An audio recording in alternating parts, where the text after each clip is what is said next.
Imagine waking up tomorrow and discovering that the values you've absorbed your entire life, the ideas you consider common sense, the phrases you use without thinking, all trace back to a single book written by a man who openly worshipped Satan.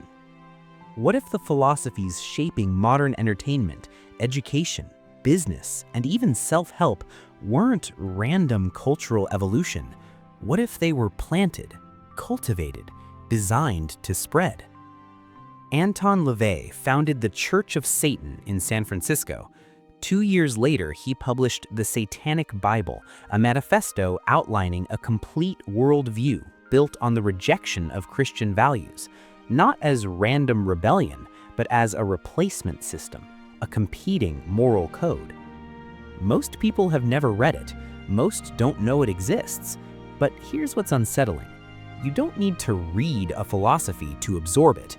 Ideas migrate, they rebrand, they become assumptions nobody questions. This isn't about seeing demons everywhere. This is about recognition, understanding the ideological water you're swimming in so you can make conscious choices rather than unconscious absorptions. Today, we're examining 7 principles from Satanic philosophy and tracing how each one has surfaced in the modern world, not to frighten, to equip. This is 7 satanic laws controlling the modern world, and every Christian should understand what they're facing. Law 1. The self as God.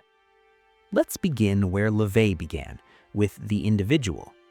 The core claim is simple. You are your own God. There is no authority above you, no commandments you didn't write yourself.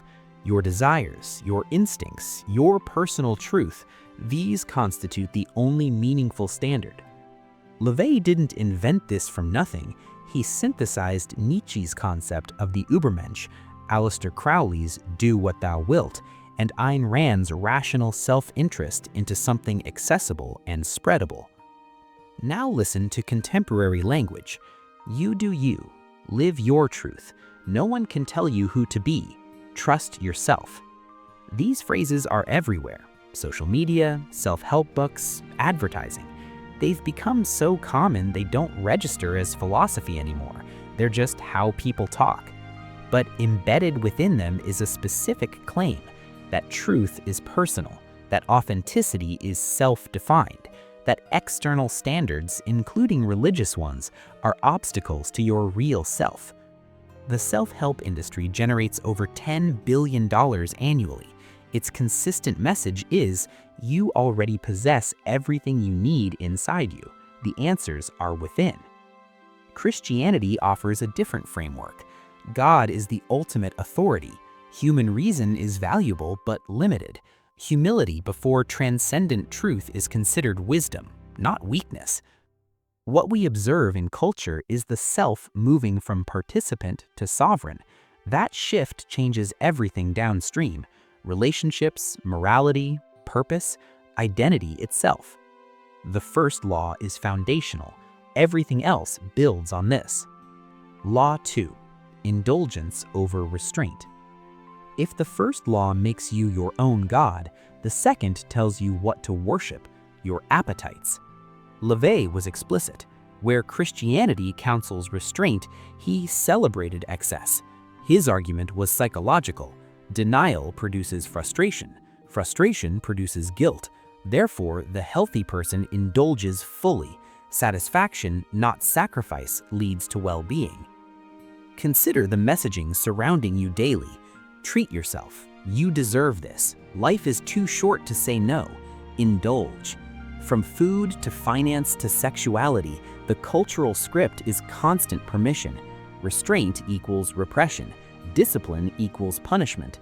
The person who says no is missing out. This isn't accidental. Entire industries depend on this philosophy. Advertising operates on it. Entertainment normalizes it. Consumer economies require it. Christianity isn't anti-pleasure. That's a caricature. Scripture contains feasts, celebration, delight, but it offers ordered pleasure, joy within boundaries, fulfillment through discipline rather than despite it. LaVey promised indulgence leads to satisfaction, but the most indulgent generation in history is also the most medicated, most anxious, most uncertain of its purpose. Perhaps the hunger grows sharper the more you feed it. Perhaps satisfaction isn't where we've been told to look. Law 3. Vengeance over forgiveness. This principle represents perhaps the starkest contrast with Christianity. LaVey explicitly rejected forgiveness. Turning the other cheek was weakness in his view. The strong individual retaliates. He called it the law of retaliation, an eye for an eye without grace to temper it. Observe contemporary culture, particularly online spaces. When someone is perceived to have committed a moral violation, whether recent or decades past, the pattern is predictable: exposure, condemnation, demands for consequences, and notably, fierce resistance to redemption. There's an operating assumption beneath this. Certain offenses permanently define a person. Forgiveness enables harm. Mercy is weakness dressed in virtue. The appropriate response is punishment, not restoration. The energy consistently moves toward retribution rather than reconciliation. Christian forgiveness doesn't deny harm or dismiss consequences, but it recognizes that all people need grace. The measure you use will be measured back to you. Redemption remains possible regardless of the offense. Vengeance feels powerful, righteous, justified, but it never satisfies. It always demands more fuel. What begins as punishment for the guilty slowly becomes punishment for anyone who questions. Forgiveness is costly, but it may be the only thing that breaks the cycle. Law 4. Pride as highest virtue. In Christian theology, pride is described as the root sin. Lucifer's fall wasn't precipitated by lust or greed, but by the belief that his brilliance entitled him to more, that he deserved the throne. LaVey inverted this entirely. Pride isn't the disease, it's the cure. Self-esteem, self-promotion, self-assertion are virtues to cultivate. Humility, conversely, is degradation. To lower yourself, to admit weakness, to submit to something beyond yourself, that's spiritual damage. Consider social media's architecture. Profiles function as personal brands. Metrics quantify influence. Visibility equals value. The algorithm consistently rewards self-promotion and punishes hiddenness.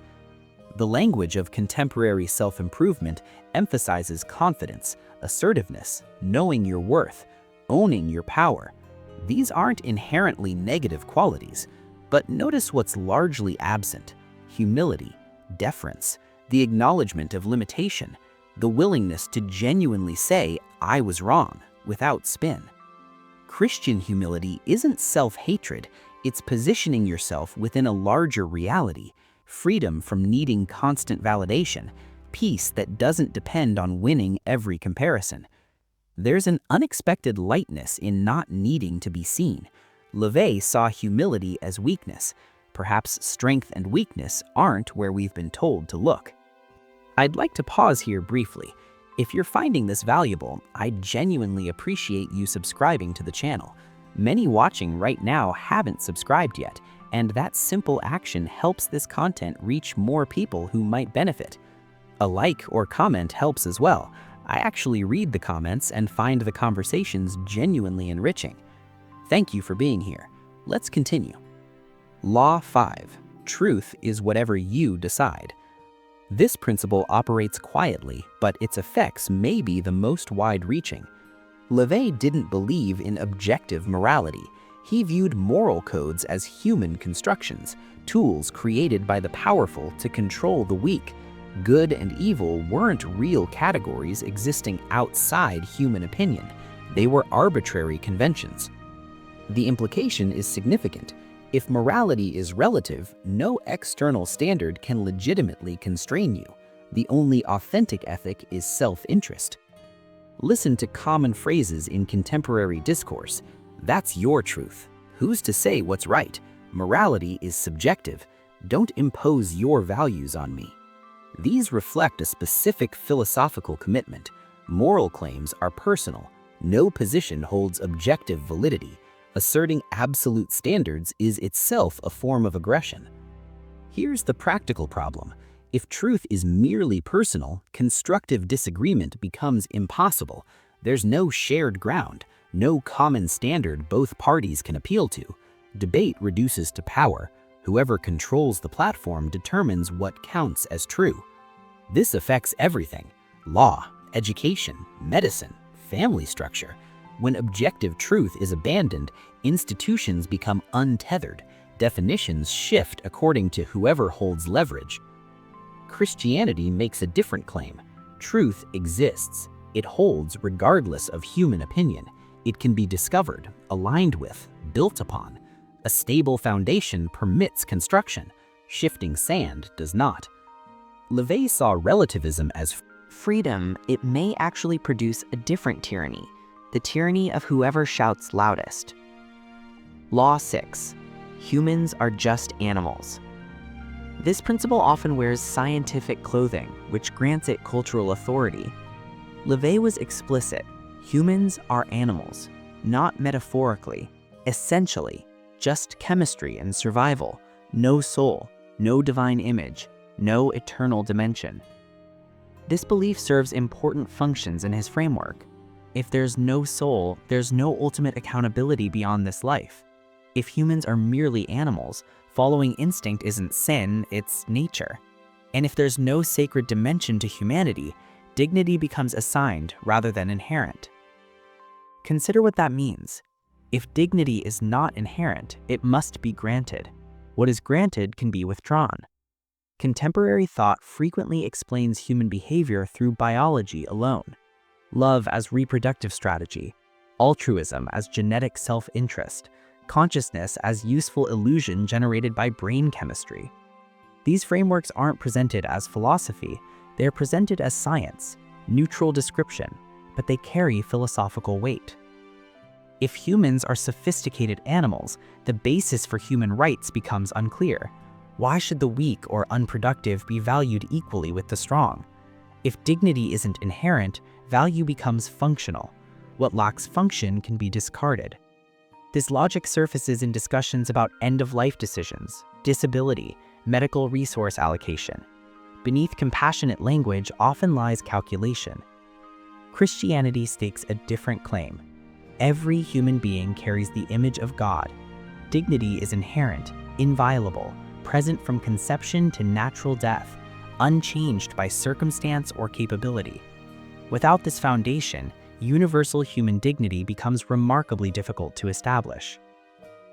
Law 7. Nothing is sacred. The final principle culminates everything before it. LaVey didn't merely reject religious belief, he mocked it deliberately. His rituals were designed as inversions, the Black Mass, the profaning of sacred symbols, the deliberate targeting of what others held holy. The philosophical point was clear. Nothing is ultimately sacred. Holiness is human construction.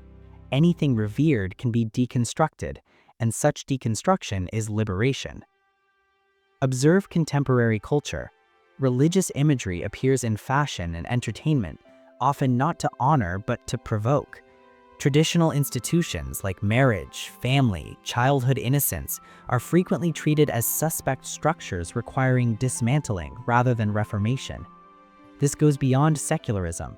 Secularism ignores religious categories. What we observe is more active, deliberate targeting of the sacred, demonstration that nothing stands above critique or mockery. But consider what this costs. Humans appear to have a deep need for the sacred. Anthropologically, every culture develops categories of the holy. This isn't weakness or primitivism. The sacred provides meaning, anchors identity, creates shared boundaries that allow community to form. When nothing is sacred, everything becomes transactional, consumable, and eventually we become consumable too. Christianity offers a world where the sacred remains real, where God is genuinely holy, set apart, worthy of reverence. And because He is, we can be too, made in His image, carrying dignity that can't be deconstructed because we didn't construct it. LaVey sought to tear the veil down, But behind the veil wasn't oppression, there was meaning. Without it, only noise remains. 7 principles. The self as God, indulgence over restraint, vengeance over forgiveness, pride over humility, truth as personal invention, humanity as mere biology, and nothing sacred. These ideas weren't invented spontaneously by culture. They were articulated decades ago from a specific source with specific intentions. Over time, they've migrated from margins to mainstream, rebranded, normalized, absorbed without recognition. Most people echoing these ideas have never read LaVey. That's precisely the point. Ideas don't require conscious adoption to spread. They permeate, become assumptions, become the water we swim in without noticing we're wet. The purpose of this isn't alarm, it's recognition, because ideas that operate invisibly have more power, not less. They influence without examination, direct without being named. Naming them is the first step towards freedom. Christianity offers an alternative framework: truth beyond personal preference, dignity inherent and sacred, forgiveness as strength, humility as wisdom, the self valuable because it participates in something eternal. These aren't just beliefs, they're foundations, and understanding what you stand on matters, especially when the ground around you is shifting. The 7 principles are present in culture. That's not conspiracy, that's observation. The question going forward is whether you'll recognize them when you encounter them and whether you'll have a thoughtful response prepared. That's the value of understanding the ideas shaping your world. Not fear, not reactivity, just clarity. And from clarity, wisdom. Thank you for being here. If this helped you see something more clearly, I'd be grateful if you'd share it with someone who might benefit. Subscribe to continue exploring ideas like these. And if you have thoughts or questions, the comments are open. Take care of yourself. Think carefully. I'll see you in the next one.